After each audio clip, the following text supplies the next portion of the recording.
berkurangnya air tanah. Bu Guru, apakah tanah dapat menyimpan air untuk kita?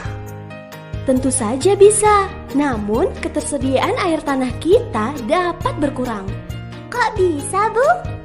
Ada beberapa faktor yang dapat memengaruhi ketersediaan air tanah, Uni. Faktor pertama adalah penggunaan air yang berlebihan. Contoh penggunaan air yang berlebihan yaitu membiarkan keran terbuka saat tidak digunakan. Selain itu, menyiram tanaman dengan air bersih juga merupakan tindakan pemborosan air.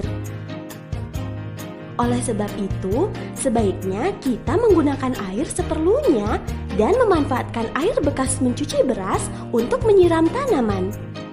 Oh iya, kita juga perlu memeriksa kondisi sambungan antara pipa air dengan keran air. Jika terjadi kebocoran, segera untuk menambah lubang-lubang. Faktor berikutnya apa, Bu? Faktor kedua adalah berkurangnya hutan sebagai daerah resapan air. Berkurangnya jumlah tumbuhan di hutan menyebabkan penyerapan air hujan ke dalam tanah berkurang. Akibatnya, ketersediaan air tanah juga semakin berkurang. Terus, kita harus bagaimana, Bu? Kita bisa melakukan sistem tebang pilih, Uni. Selain itu, penebangan pohon harus diimbangi dengan penanaman pohon juga.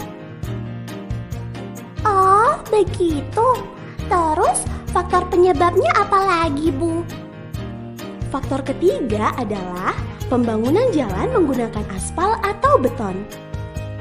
Aspal kan membuat jalan menjadi bagus, Bu. Air tidak dapat meresap pada jalan yang dibangun menggunakan aspal atau beton, Uni.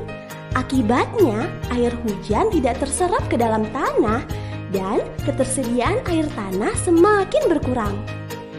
Jadi lebih baik jalan jangan diaspal ya, Bu? Jalan boleh diaspal, Uni. Hanya saja, jalan beraspal perlu dibangun dengan kemiringan jalan yang baik.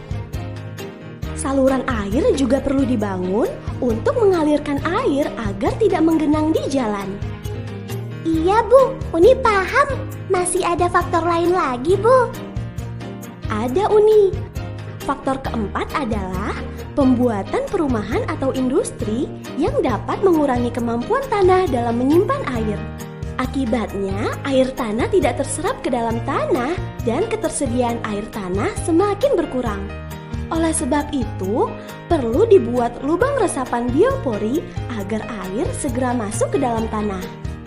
Selain itu, menjaga ketersediaan air tanah juga dapat dilakukan dengan cara menanam pohon di sekitar lahan perumahan atau industri. Terima kasih, Bu. Sekarang Uni sudah paham. Air tanah berperan penting bagi kelangsungan hidup makhluk hidup. Oleh karena itu, kita sebaiknya menjaga ketersediaan air tanah, Uni. Baik, Bu.